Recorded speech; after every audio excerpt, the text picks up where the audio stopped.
My phone buzzed, the screen flashing with Mom. I smiled, expecting the usual catch-up. "Hey Mom, what's up?" "Amelia, cancel the engagement party," she demanded, her voice sharp. My stomach lurched. "What? Mom? Are you serious?"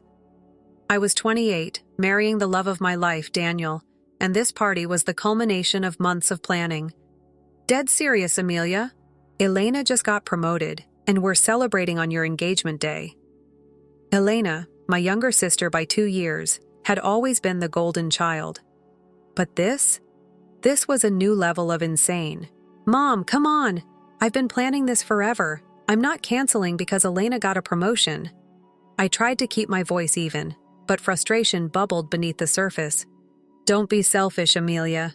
This is a big deal for your sister. Same guests, different party. Just reschedule." My grip tightened on the phone. "No way, Mom. This is my engagement. I'm not canceling." Her voice escalated into a full-blown shriek. I didn't even bother listening, just hung up, my heart pounding. As I stared at the phone, memories flooded back. My 16th birthday, a forgotten afterthought until Grandma called, the pathetic last-minute cake, a stark contrast to Elena's lavish Sweet 16 bash a few months prior. It was always Elena first, me a distant second. Daniel walked in, his brow furrowed with concern. "Amelia, what's wrong?" I recounted the whole conversation, the ridiculous demand, the years of being sidelined. He listened, his expression hardening. "That's unbelievable," he said, his voice tight. "We're not canceling anything." Relief washed over me. "I know, but why can't they ever put me first?" He pulled me into a hug. "Because they're clueless. But I put you first, always." I looked up at him, a small smile breaking through the frustration. "I know. That's why I'm marrying you, silly." We spent the rest of the evening immersed in wedding plans, a temporary escape from the chaos my family had unleashed. But as I drifted off to sleep, a nagging worry lingered. This was supposed to be my time, my celebration. Could I really protect it from them? The next morning, I woke up determined to push aside the negativity and focus on the mountain of tasks ahead. Invitations to send, decorations to finalize, caterers to confirm. My to-do list seemed endless. But just as I started tackling it, my phone buzzed. It was my cousin, Sarah. "Hey Amelia, everything okay with you and Daniel? Heard you guys split up," her text read. Confusion slammed into me. Where on earth did that come from? What? No way. "We're fine. Who told you that?" I quickly typed back. Her reply came almost instantly. "Weird. Aunt Clara said your mom told her the engagement was off." My stomach plummeted. I immediately dialed Sarah. "What's going on?" I asked as soon as she picked up. "I don't know, Amelia. Aunt Clara called last night, said your mom told her you and Daniel had this huge fight and called everything off. She said we should all go to Elena's promotion party instead." It felt like a punch to the gut. "Sarah, that's all lies. We're still engaged, and the party's still on. Mom wanted me to cancel for Elena's thing, but I said no way." There was a stunned silence on the other end. "Oh no, Amelia. I'm so sorry. I had no idea." The next hour was a blur of phone calls, as Sarah and I tried to piece together what happened. It turned out my mom had systematically contacted every single relative on our guest list, spinning this elaborate tale about Daniel and me breaking up and redirecting them all to Elena's party. Anger pulsed through me, hot and fierce. My own mother was actively trying to sabotage my engagement party. It was almost too absurd to believe. When Daniel got home from work, he took one look at my face and knew something was wrong. I told him everything. The calls, the lies, the blatant attempt to hijack our celebration. With each word, I could see the fury building in his eyes. "That's it," he said, his voice low and dangerous. "We're cutting them off, all of them, your parents, Elena, the whole lot." I knew he was right. This wasn't just a minor disagreement, it was a calculated betrayal. But the thought of severing ties with my family, toxic as they were, sent a shiver down my spine. "Let's focus on fixing this first," I said, my voice shaking. We need to let everyone know the engagement is still on. Daniel nodded, his jaw clenched. Okay, where do we start? We spent the rest of the night in damage control mode, emails, phone calls, social media posts. I drafted a long message explaining the situation and sent it to everyone on our guest list. It was exhausting and humiliating, having to explain over and over that no, Daniel and I hadn't broken up, and yes, the engagement party was still happening. By the time we finally collapsed into bed, it was well past midnight. My voice was hoarse, my eyes burned, and a deep weariness settled over me. We had done what we could, but the sting of my mother's betrayal lingered, a raw wound that refused to heal. The next day, I needed to talk to someone to make sense of the swirling emotions inside me. Aunt Beatrice, my dad's sister, had always been a kind and reasonable presence in my life. I decided to visit her, hoping for a sympathetic ear and maybe some advice. As I approached her house, I heard voices coming from the living room. I was about to knock when a snippet of conversation stopped me in my tracks. "Can you believe Amelia would do such a thing?" Aunt Beatrice was saying, canceling her own engagement party just to spite her sister. So childish. My heart sank. Another lie, another distortion of the truth to cover up the first. I was about to march in and set the record straight when another voice chimed in. "I know, right? Poor Elena must be devastated. After all that hard work to get promoted, and now Amelia's trying to steal her thunder." It was my cousin Maria, someone I had always considered a friend. The betrayal stung. I couldn't just stand there and let them tear me down. I stepped into the room, my voice tight. "Is that really what you think of me?" Both women jumped, startled. Aunt Beatrice recovered first, plastering on a fake smile. "Amelia, sweetie, we didn't hear you come in." "Obviously," I retorted, my voice laced with ice. "I came to invite you to my engagement party, but it seems like you've already made up your minds about me." Maria at least had the decency to look ashamed. "Amelia, we didn't mean—" "Save it," I cut her off. "I want to know exactly what Mom told you." For the next hour, I listened as they recounted my mother's twisted narrative. According to her, I had thrown a tantrum when I heard about Elena's promotion, demanding she reschedule her celebration. When Elena refused, I supposedly canceled my own engagement party out of spite, declaring I'd rather not get married at all than share the spotlight. It was a complete fabrication, a cruel caricature of my character. By the time they finished, I was trembling with anger. "None of that is true," I said, my voice shaking. "Mom called me and demanded I cancel my engagement party for Elena's celebration. I said no, and now she's spreading lies to sabotage me." I poured out years of frustration, the forgotten birthdays, the constant comparisons, the feeling of always being second best. As I spoke, tears welled up in their eyes. "Oh, Amelia," Aunt Beatrice said, reaching for my hand. "We had no idea. We should have known better than to believe such crazy stories." I took a deep breath, trying to regain my composure. "Look, I appreciate the apology, but right now, I need your help. The engagement party is still on, and I need you to spread the word. Can you do that?" They both nodded eagerly, relieved to have a chance to make things right.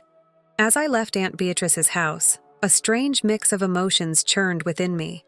Anger at my mother's betrayal, hurt that my family so easily believed the worst about me, but also a flicker of hope. Maybe, just maybe, the truth was starting to emerge. The day of the engagement party arrived, a whirlwind of nerves and anticipation. As Daniel and I approached the venue, my heart pounded in my chest. I held my breath, bracing myself for the worst. What if no one showed up? What if the room was filled with awkward tension and whispered judgments? But as we pushed open the doors, a wave of relief washed over me. The place was buzzing. Laughter and chatter filled the air, and smiling faces turned to greet us. The room was packed with relatives, not just the ones we had managed to contact, but faces I hadn't seen in ages. "I can't believe you all came," I said, my voice thick with emotion.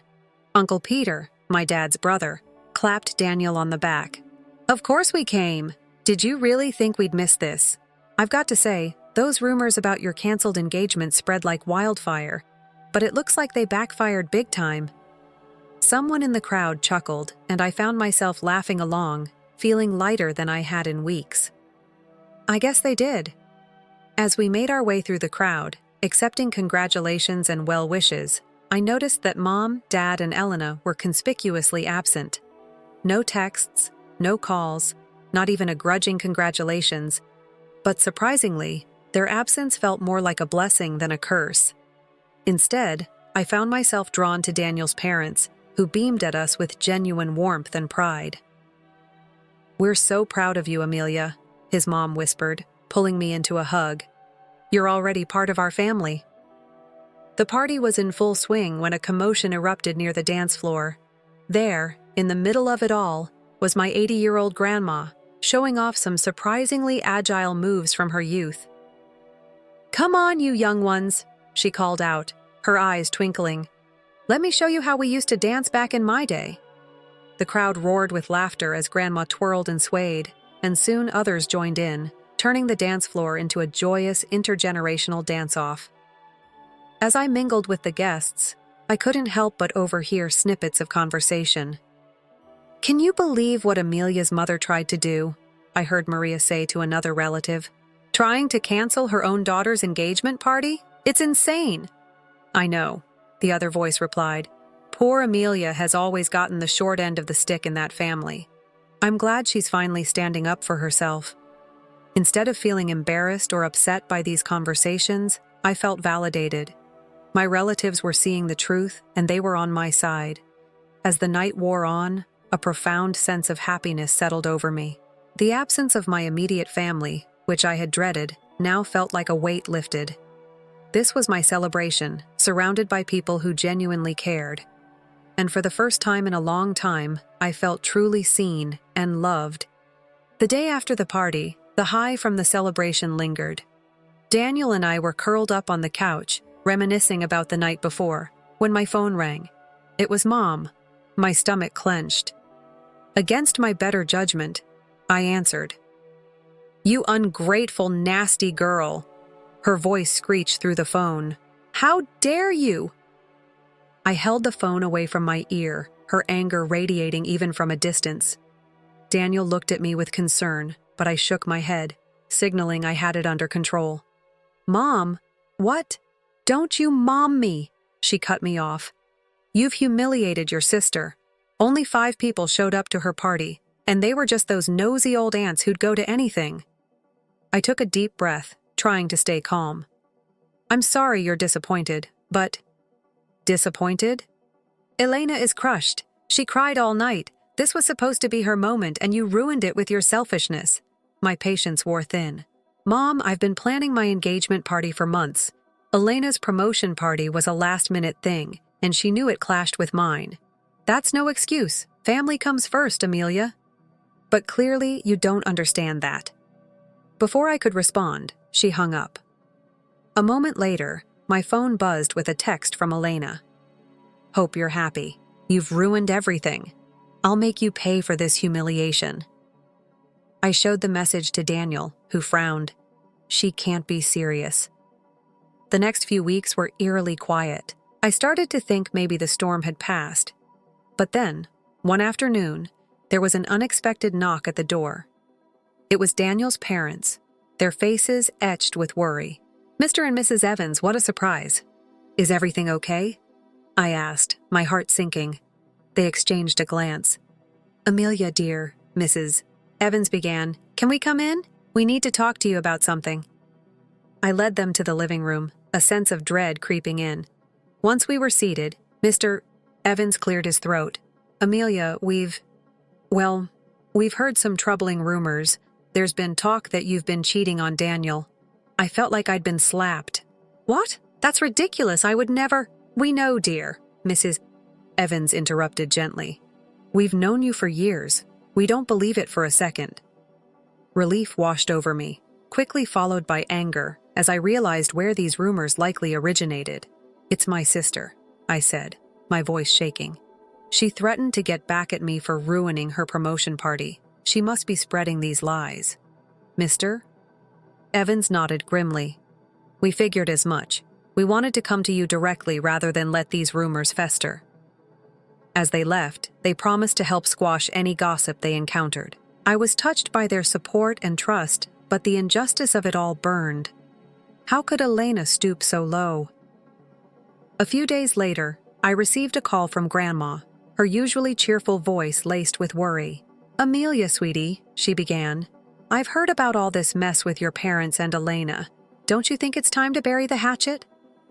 I sighed, the weight of her expectations heavy on my shoulders. Grandma, it's not that easy. They've really hurt me. I know, honey.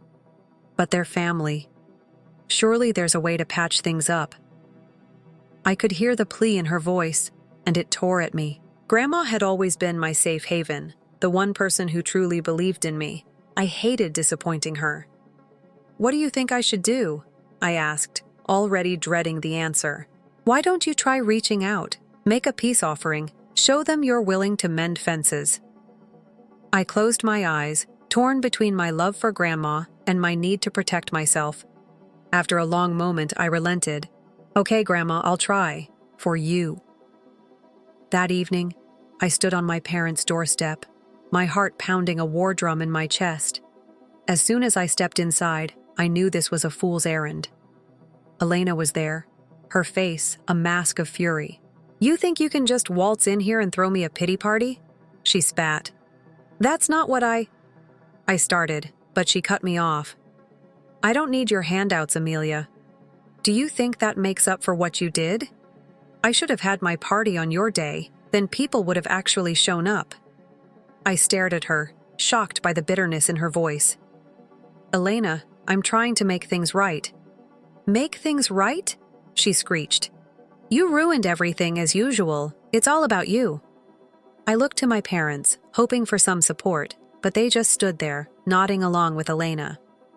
She's right, Amelia, Mom said. You've always been so selfish. Something inside me snapped. Without a word, I turned and walked out, ignoring their calls behind me. Later, I visited Grandma again. She greeted me with a hopeful smile. How did it go, dear? Instead of answering, I pulled out my phone. Grandma, I think you need to hear this. Her eyes widened in surprise, but she nodded. I hit play, and Elena's furious voice filled the room. As the recording played, I watched Grandma's face change from hope to shock, then to deep disappointment. When it finished, a heavy silence fell. Then, to my surprise, Grandma reached out and took my hand. Oh, Amelia, she said, her voice thick with emotion. I'm so sorry. I had no idea it was this bad. I owe you an apology. I shouldn't have pushed you to reconcile.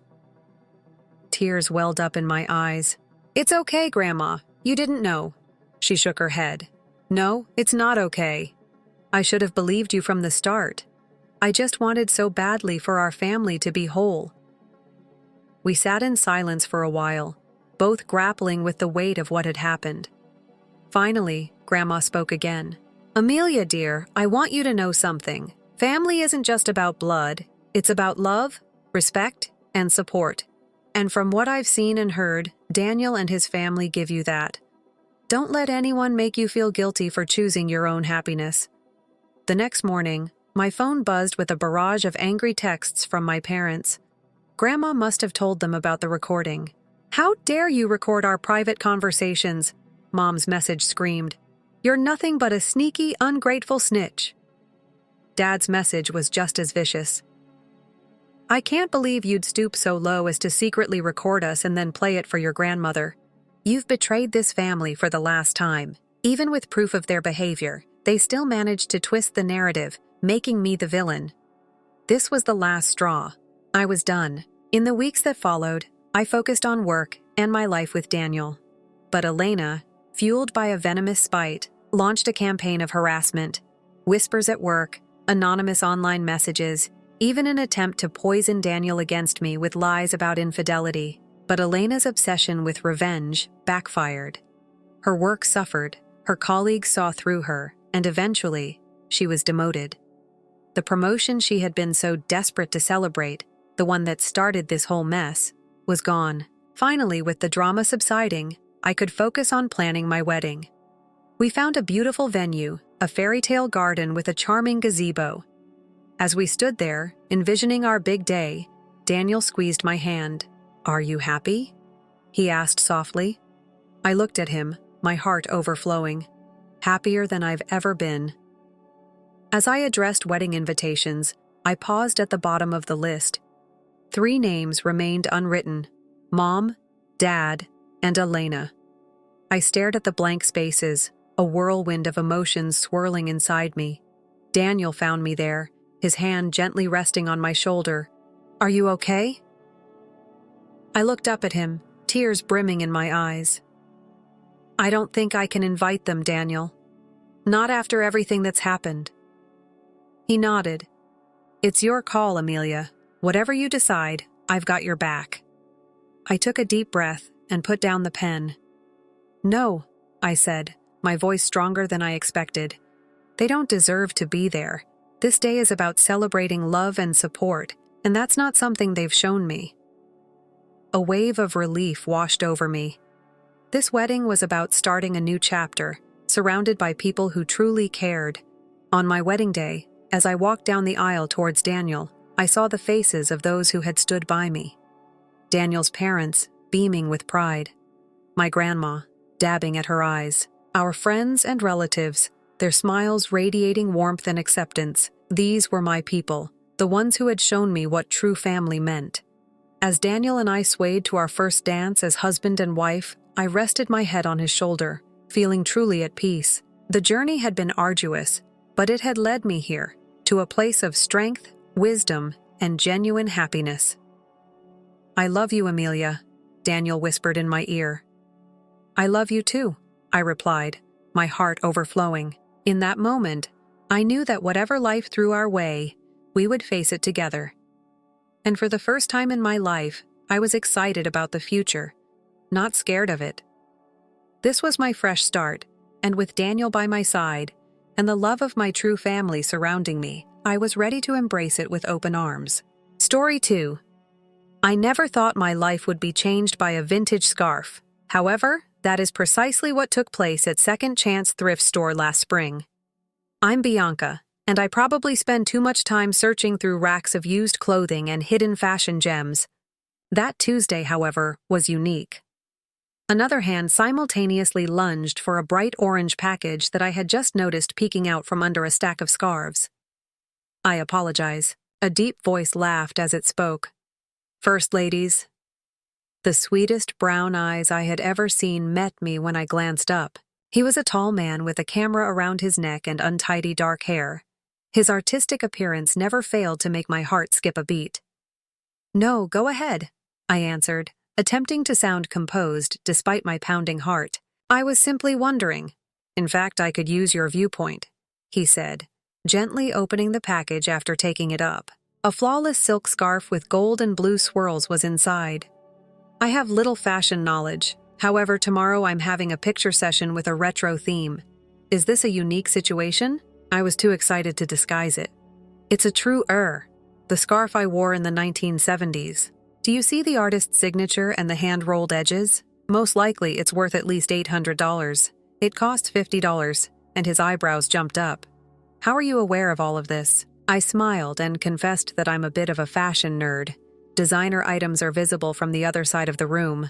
I'm Sunny Owen, Bianca. Shaking my hand, he said, "A fashion geek, meet photography enthusiast. Would you want to talk more about vintage clothes with me over coffee? For this shot, I would really appreciate your assistance." That was the beginning. The coffee became supper. Dates replaced dinner, and I fell deeply in love with Sunny 4 months later.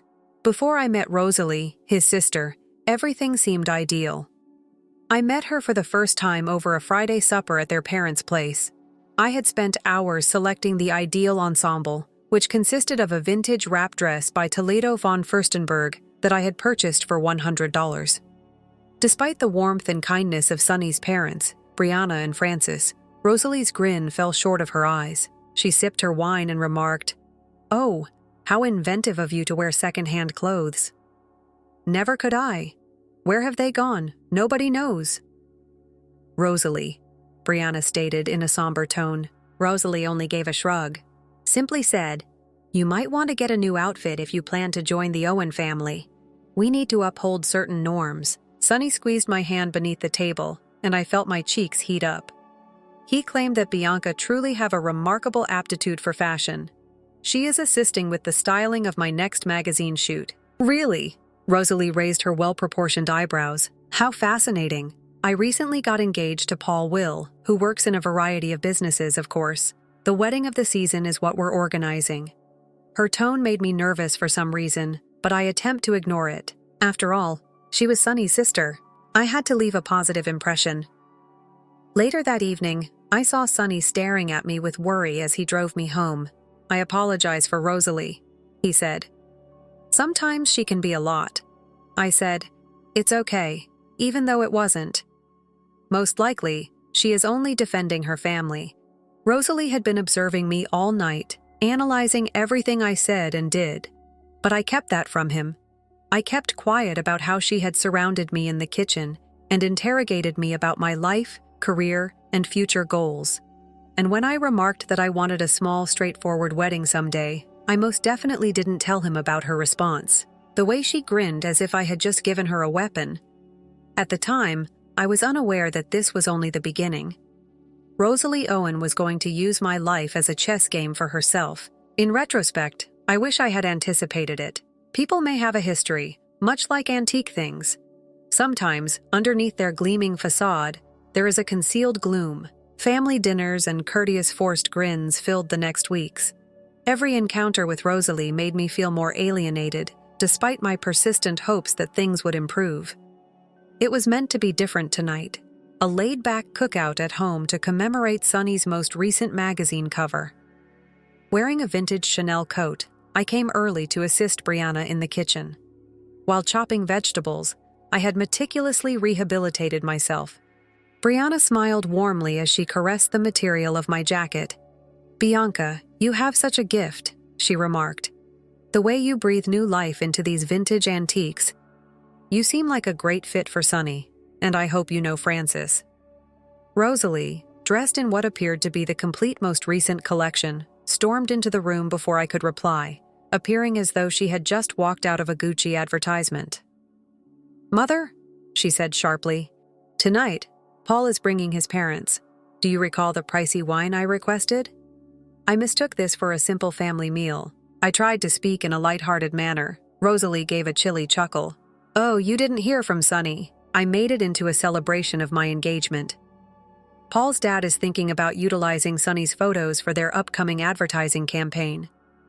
She extended her hand and caressed my blazer's sleeve. Her chuckle was as cold as her smile. "Is this used?" "What courage you have." My jaw tightened, but Sonny entered and put his arms around me from behind before I could respond. "Hello, lovely. You look fantastic wearing that jacket." Rosalie said it should. She spoke in a sarcastic tone. "The price of the genuine item is about $20,000. She looked at her mom. "We must prepare the formal dining area, as opposed to dining out. It's not like the BBQ kind of wills." Brianna's face fell as I saw it. She had been cooking Sonny's favorite grilled foods all day. "Don't you think nobody realizes how crucial this is for the family?" Rosalie spoke softly, but her piercing gaze was fixed on Sonny. "We might be able to accomplish both." Sonny made the offer. Even though he kept some food on the grill, his tone was doubtful. As Brianna gently began bringing the dishes inside, I felt my heart drop. Rosalie had once again taken over what should have been Sonny's celebration, the same way she appeared to be handling every other aspect of our life. During dinner, I found myself seated between Rosalie, who didn't miss an opportunity to boast about the upscale designer stores she was choosing for her wedding gown, and Paul's mother, who kept inquiring as to whether my jacket was some kind of costume. Bianca undoubtedly has some original wedding-related ideas. Rosalie stated abruptly as she turned to face me and pretended to smile. "What were you contemplating?" "Something old-fashioned, I suppose." There was silence at the table. I hadn't even discussed marriage with Sonny yet. As everyone waited for me to respond, I could feel the heat rising on my face. "Actually, I haven't." "Oh, yes, exactly." Rosalie interrupted me. You haven't even gotten engaged or set a date yet." She touched my hand as she reached over. "Do not be concerned. I'll assist you organize everything when it occurs. After I get married, I'll have a ton of experience." Francis, obviously uncomfortable, cleared his throat. "Rosalie. Tonight, maybe, we should concentrate on rejoicing in Sonny's accomplishment. Naturally." "Daddy." Rosalie smiled and held out her glass. "To Sonny's family and success." Later, while the visitors were departing, in the corridor, I heard Rosalie conversing with Paul. "Poor thing," she remarked in a stern, low voice. "She tries so hard to fit in.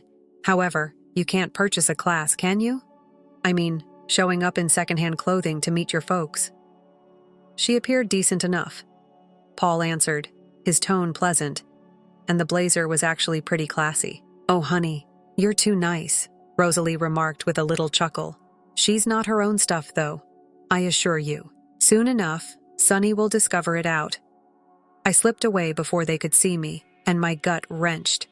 As I collected my belongings in the kitchen, my hands were shaking. Without glancing up, I discovered Francis at the sink, calmly doing the dishes. "Softly," he said. "Avoid letting her affect you. Cruelty is sometimes confused with elegance." As I waited for Sonny to bring me home, I nodded and passed the knot in my throat, unable to speak. I noticed my image in the window. My cherished vintage blazer didn't feel like a statement for the first time. It had the feel of a costume. I began to question if loving Sonny was worth the sacrifice of becoming accepted in his society. I was unaware at the time that Rosalie was far from done. I would have to decide between defending myself and maintaining the peace when she made her next move. It was at the family's lake house that everything changed. The previous evening, under a breathtaking sunset that seemed unreal, Sonny had proposed. I should have realized Rosalie wouldn't allow me to experience joy for even a single day. I discovered I had left my engagement ring upstairs while I was assisting Brianna in the kitchen, once I've cleaned my hands. To get it, I went to Sonny's former bedroom, but through the slightly open door, I could hear Rosalie's voice as I approached. "The time is ideal.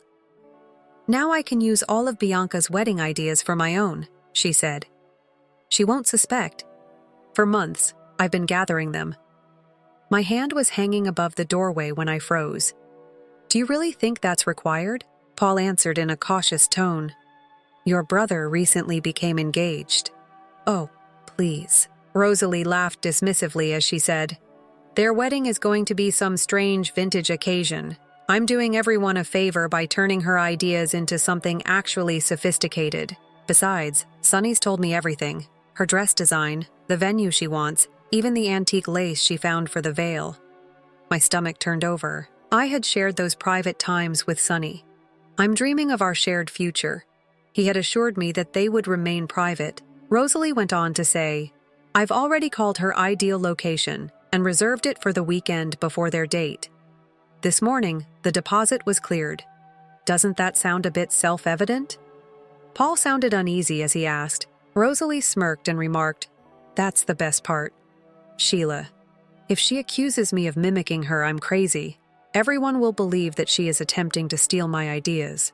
The discussion abruptly ended, so I must have made a sound. My heart is racing. I turned and hurried back downstairs, gripping the railing tightly to steady myself. In the kitchen, Sonny was helping his mom toss a salad. When he spotted me, he grinned, but as soon as he saw the expression on my face, his smile vanished.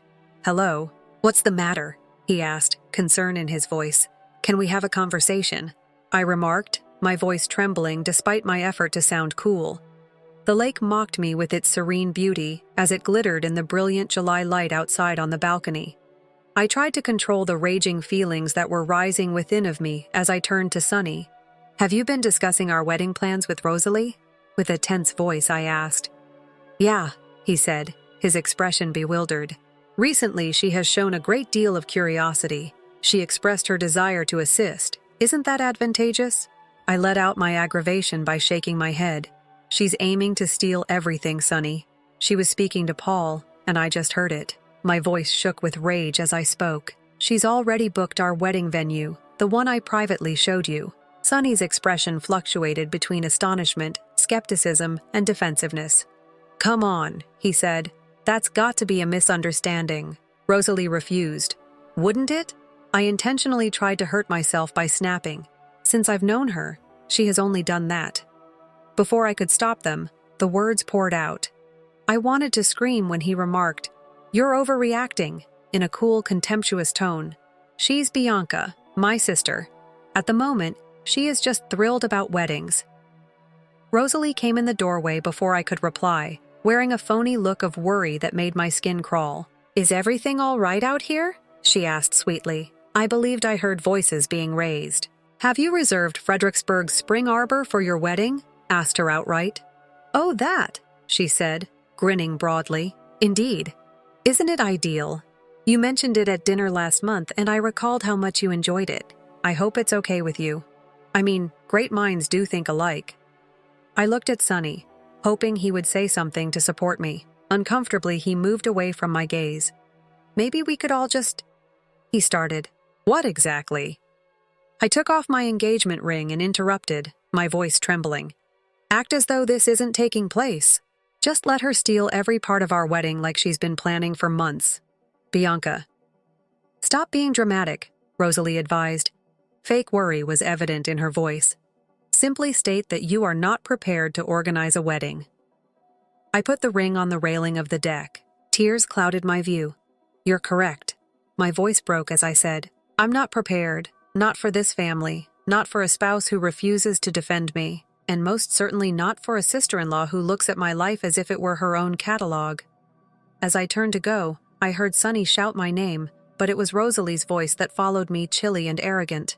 "See? I warned you she wasn't own material." I got in my car and drove away, not knowing where I was heading. What I didn't comprehend then was that this wasn't the end. It was the beginnings of something new, something I hadn't seen coming. 5 days later, when I was at work sifting through old clothing, Francis Owen stepped into my boutique. He seemed absolutely out of place. His pricey outfit, a strong contrast to the weathered hardwood floors and racks of second-used items. "This is an interesting place," he added, tracing a 1960s Dior outfit with his finger. Brianna said, "You fix these?" Unable to say, I nodded. Was Francis present to persuade me to return and protect Rosalie? His tone wasn't harsh, but he admitted that Sonny had been miserable, but I doubt it was just due to the loss of you. "What are you saying?" Quietly, I asked. He clarified that the Wills had canceled their advertising effort. It seems that Paul was apprehensive about collaborating with our family. He turned an antique brooch over in his palm after removing it from the display case. "Are you being blamed by Rosalie?" "Naturally. I was repairing a garment when my hands froze. Paul and I haven't spoken, no. Paul, however, is neither dumb nor blind." Francis carefully placed the brooch down. He stopped by the home yesterday to inquire about Rosalie's recent interest in unusual locations and antique weddings. The door of the shop chimed before I could answer. Sonny entered, but halted upon seeing his father. "Why have you come here, Dad?" "Simply walking away." Francis squeezed my shoulder as he went by and murmured, "Actually."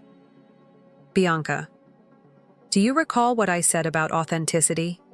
No matter how hard people try, some things are impossible to replicate." Sonny and I stood there in awkward quiet after he went.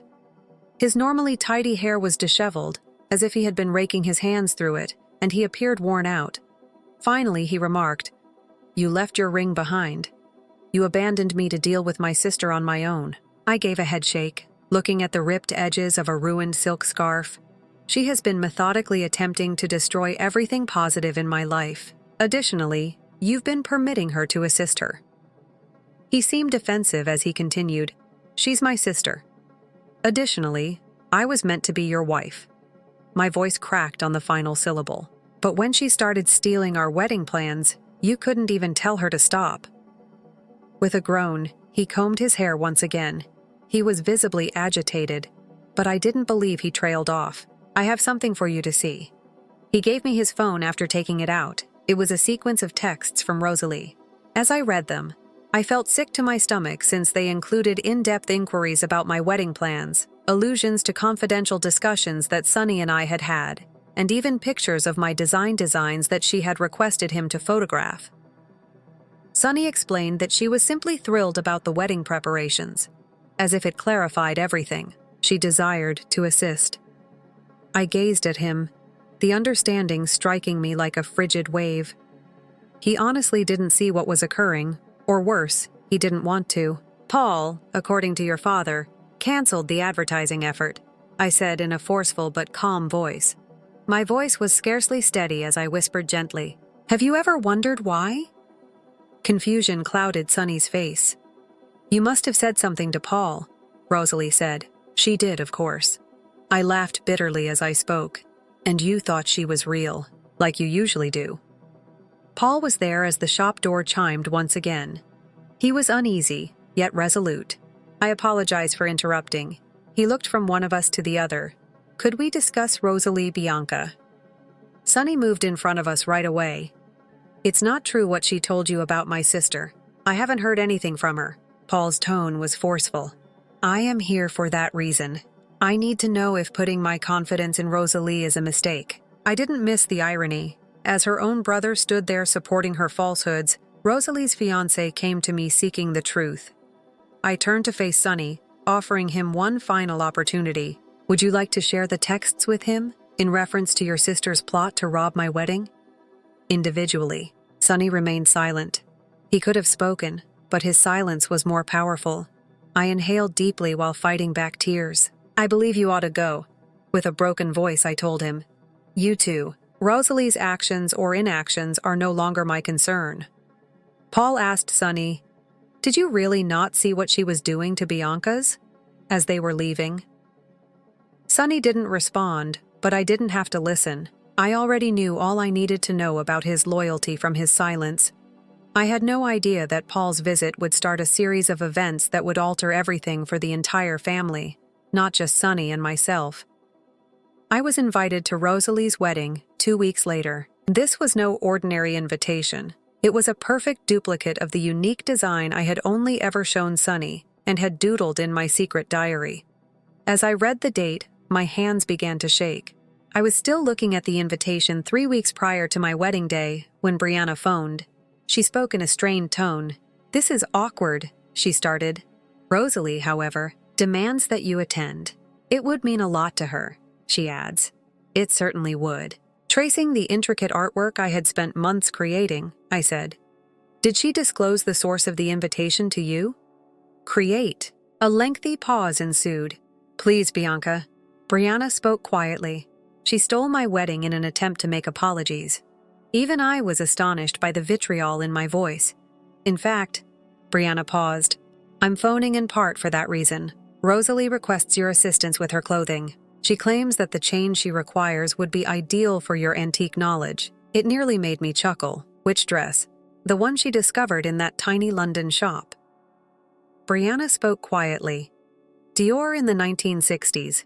You spoke about loving. I felt sick to my stomach. During a late-night talk with Sunny, I had mentioned the dress and how I had a dream about making it for our wedding. Rosalie has now managed to locate the original. No, I answered firmly. Please, Bianca. Brianna begged. Her voice broke. The family is rather tense right now. Sunny seldom ever hears from Francis. Rosalie isn't herself, and Paul is doubting everything. Perhaps if you assisted, if you had been nice to her. Goodness? I broke off, my voice rising like the compassion Sunny exhibited by helping her steal every single aspect of my wedding, or the kindness she gave me when she took every single element of my wedding. The shop door chimed before Brianna had a chance to answer. With a proud smile and a garment bag in hand, Rosalie entered. I'll give you a call back. Before Brianna could say anything more, I hurriedly said, and hung up. Unexpected. As she placed the bag on my counter, Rosalie sung, With this, I need your magic touch. You are the only one I trust, and it's a little sensitive. She opened the suitcase and pulled out the outfit I had always wanted to wear. The white silk was just as beautiful as I had thought it would be. How did you discover it? My voice was empty as I asked. Oh, you loved it so much, Sunny said. Casually, she said. Her grin is poisonously sweet. I knew my people. Find it. My arm was touched by her. Think of this as my olive branch. Maybe we can get past all of this unpleasantness if you help me with the changes. For the first time, I could see everything clearly as I gazed at her. There was no wedding involved. Control was at issue here, about shattering me into pieces. No. Silently, I said, "I'm sorry." Her voice was stern as she inquired. "No," I said. I pushed the clothing bag back to her after zipping it shut. "Leave my shop and take your dress." She stopped smiling. "You're acting absurdly. We're discussing my wedding here." "No," my voice said. Steady. My wedding was meant to take place here. My fantasies, my dresses, and my ideas. You couldn't tolerate that, though, could you? To prove you could, you had to take everything. None of it is fair to you. The mask slipped and her face contorted. "You're just a chick from a thrift store who got fortunate with my brother. By revealing your true self to him, I'm doing him a service." "And who are you?" "Rosalie's."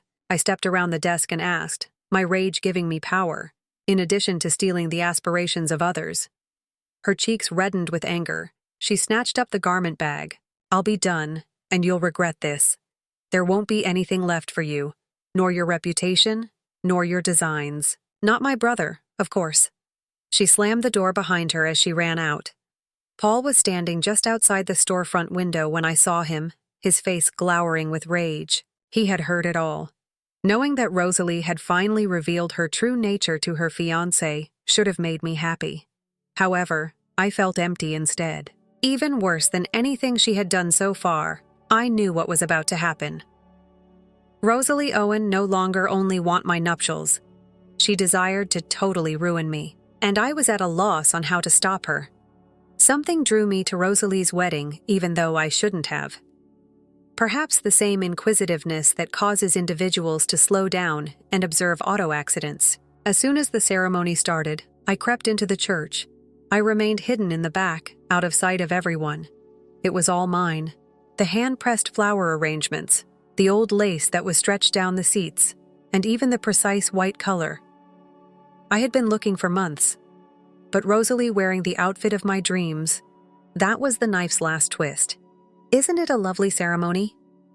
Francis Owen was standing next to me when I jumped, startled. Calm but inscrutable was his look. She took everything. My voice trembled with every single detail as I murmured, "I understand," he muttered.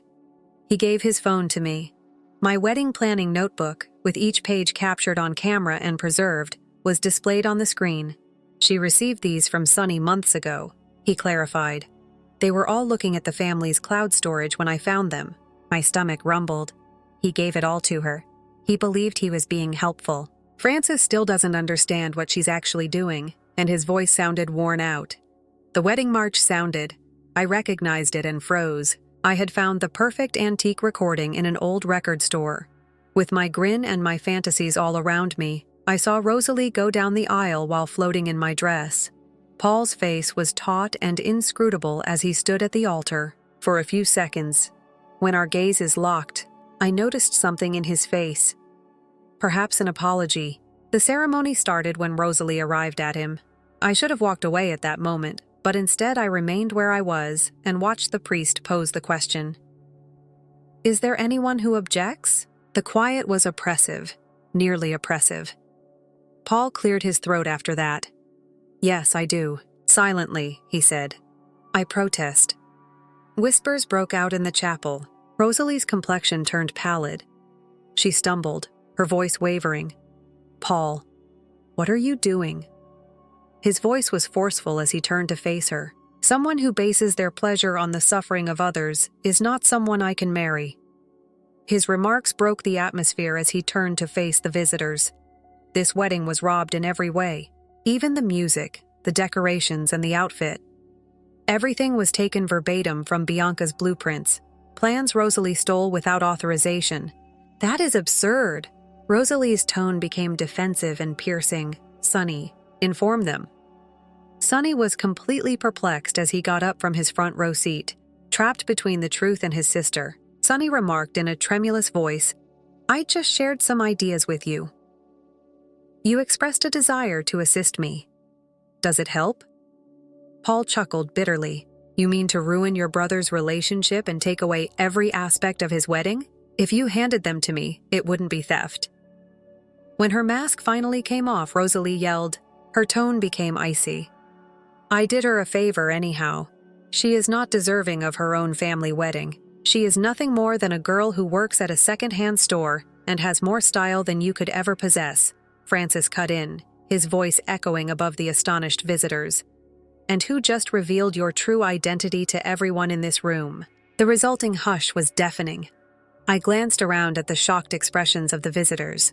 Paul stood quietly dignified. It appeared as though Sonny was beginning to realize the harm that had been done, but I was halted by Rosalie's look. Hatred, pure and unadulterated, directed at me. You! She pointed at me with a growl. You have this planned. Everyone turned against me because of you. She did not lunge at me. Instead, she snatched the old lace runner from the closest pew and gave it a forceful yank. In a matter of seconds, candles and flowers fell to the ground, breaking and flying everywhere. Everything she had stolen was being destroyed as she tore through the decorations. Rosalie pauses. She pushed him away as Sonny yelled and reached for her arm. You are to blame for this, she yelled at me. I lost everything because of you. Respect from my family, my brother, and my fiancé. I'll see to it that you never possess anything. Security had to drag her away at last. The embarrassment and remorse on Sonny's face should have felt like a win when I managed to get his attention. Rather, it simply left me feeling empty. I snuck away unseen as the mayhem whirled around me. But I heard Rosalie's last cry as I got to the door. Bianca, this isn't over. I'll hold you accountable. Her comments replayed in my head as I walked home in the last of the light. One thing she was correct about. It had not ended. I now had to choose whether the danger of ruining what little of my own family remained was worth it in order to protect myself. I wasn't sure I could live with either option, to be honest. Rosalie was waiting outside when I opened the store the next morning. She looked practically regular in jeans and a simple sweater instead of her typical fancy attire. We must have a conversation, she murmured softly. I let her in after unlocking the door. It seemed as though the store was holding its breath for the impending event. I lost everything yesterday, Rosalie said as she ran her fingertips over an old clothing rack. I can't get Paul to answer my phone. Mother is unable to even look at Sonny and me. Her voice cracked, but she bounced back fast. None of it was forced upon you by me. I spoke aggressively. I held the counter between us and spoke steadily while keeping a tight eye on her. You decided to pilfer my wedding arrangements. You stole my brother away from me, so you decided to lie. Rosalie, her serene exterior is crumbling. All I had was him. Then you just entered with your genuineness, artistic ability, and flawless vintage elegance. The word came out of her mouth like poison. Sonny made decisions on his own. I spoke aggressively. Did he? She took out her phone with a grimace, as he's now outside, all set to make another decision.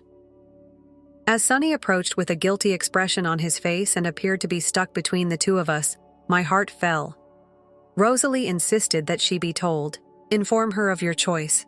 Sonny ducked from my eyes. Bianca must be healed by her family. We must put this behind us. Perhaps if you expressed regret to Rosalie. I apologized.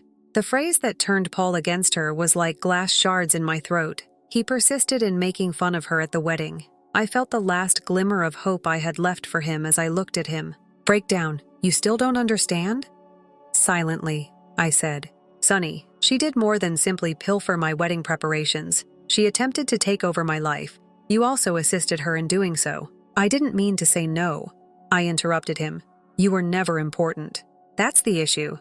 I looked across at Rosalie. Do you want an apology? All right. I apologize for ever seeing myself as a member of this family. I regret spending months in love with someone who was blind to what was in front of him. That is insufficient. Rosalie's voice trembled as she snapped. My life was ruined by you. I will now ruin your company. I've already informed all of the city's suppliers that you sell knockoffs as genuine vintage over the phone. In fact, a fresh voice cut in. You're not going to do that. Paul held a folder as he stood at the doorway. Rosalie, I captured it all. Every danger. All lies. Every effort to damage Bianca's standing. I believe that this pattern of harassment would be of great interest to the police. Rosalie's complexion become white. Wouldn't you give me a try? Paul spoke in a tone as icy as iron. Bianca is the only reason I haven't turned this over already. To give you a chance to go, she requested me to wait. Sonny spoke softly as he turned to face me. Is that accurate? I gave a nod. Sonny, I didn't want to ruin your family. I only wanted to keep myself safe. Bianca. I retreated as he grabbed for my hand. We're done now. Every one of us. I spoke firmly as I glanced at Rosalie. Go make up whatever tale you need to justify your failed wedding with your brother. I no longer give a damn. She continued. You're making a mistake. But her tone faltered. Thinking was the only error. Any of this was necessary to me. I pulled the door open. Rosalie, goodbye. Sonny, goodbye. Silently, they departed. Sonny glanced over his shoulder one final time in desperation. Paul remained, observing me intently. You could have ruined them, he said. Why didn't you? It all began with an antique silk scarf, which I picked up. Therefore, I don't wish to emulate her, I said quietly. Some things are more valuable than retaliation. Now what are you going to do? Paul inquired. Feeling lighter than I have in months, I grinned. Finding lovely items that people discard and giving them new life is what I've always done. Perhaps, however, no longer for the own family. I turned the business sign to open as Paul walked out. As life progressed, so did I, surrounded by the antiques that I had lovingly repaired. I came to a significant realization. The most precious items we discover aren't always what we were searching for. They are the aspects of ourselves that we learn about in the process, and nobody could take that away from me, not even Rosalie's. I stood in my new studio 5 months after Rosalie's disastrous wedding. There was a subtle whisper of old leather and silk, and the room seemed alive. Bright light streamed in through the big windows, fixing brass fittings that I had saved from a former department store. Like me, everything in the room had a backstory. When the bell above the door rang, Brianna Owen entered, seeming poised yet apprehensive. Touching a refurbished Chanel garment, she remarked, "This is gorgeous, Bianca. Francis said that you had done something unique with the location, but this is really amazing." Thank you. To keep my hands occupied, I made adjustments to a display. I doubted you would show up, Francis demanded. He wants to discuss making an investment in your company. Her voice was quiet as she paused. Last week, Rosalie departed for London. Not surprised, I nodded. Sonny's too. He is accepting tasks abroad. I believe he has now realized what he has lost. Everyone does. Before I could answer, there was Paul in the doorway. He had turned into an unexpected ally since the wedding, using his business connections to help me find unique antique items. Are you prepared for the meeting? After asking, he looked at Brianna. Mrs. Owen, the time was ideal. Did you mention the investment opportunity to her? I had just reached that point. After taking out an envelope, Brianna gave it to me. Francis and I would want to assist you in developing your repair skills, your sense of aesthetics. One store shouldn't be the only one. There was a business proposition in the mail, financing for the establishment of a chain of upscale antique repair shops, under my direction as creative director. It was the sort of chance one had hoped to have with Sonny. Slowly, I responded, I don't know. I don't exactly have the finest record when it comes to partnerships with my own family, Francis stated as he entered the room. That's precisely why it should be you. Someone who prioritized honesty over acceptance, someone who demonstrated our current state. And Rosalie. Sonny? I inquired. Francis stated resolutely that they will learn to cope with it, similar to how they're learning to accept their decisions. Paul lightly stroked my arm.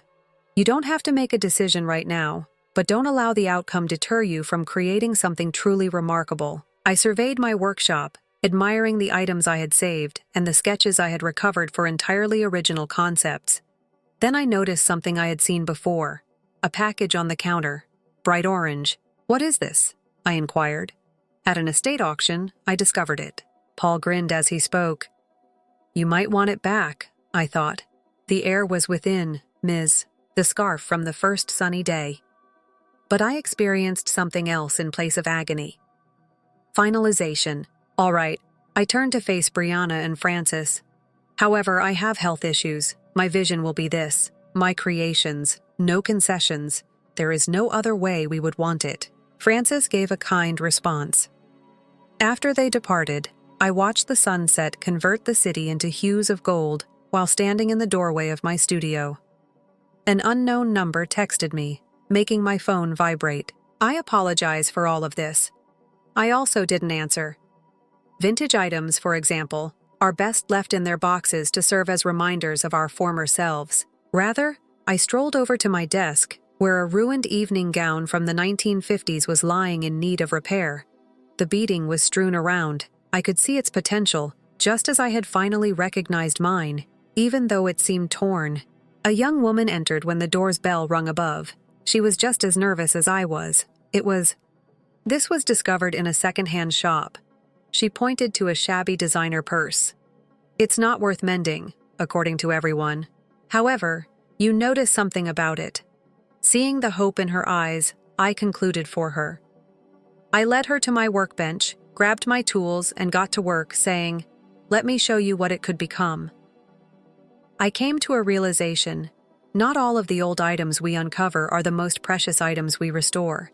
These are the aspects of ourselves that we believed were irreparably damaged, and sometimes, with every stitch, letting go of an old desire creates space for something even better to come. I started writing my own narrative.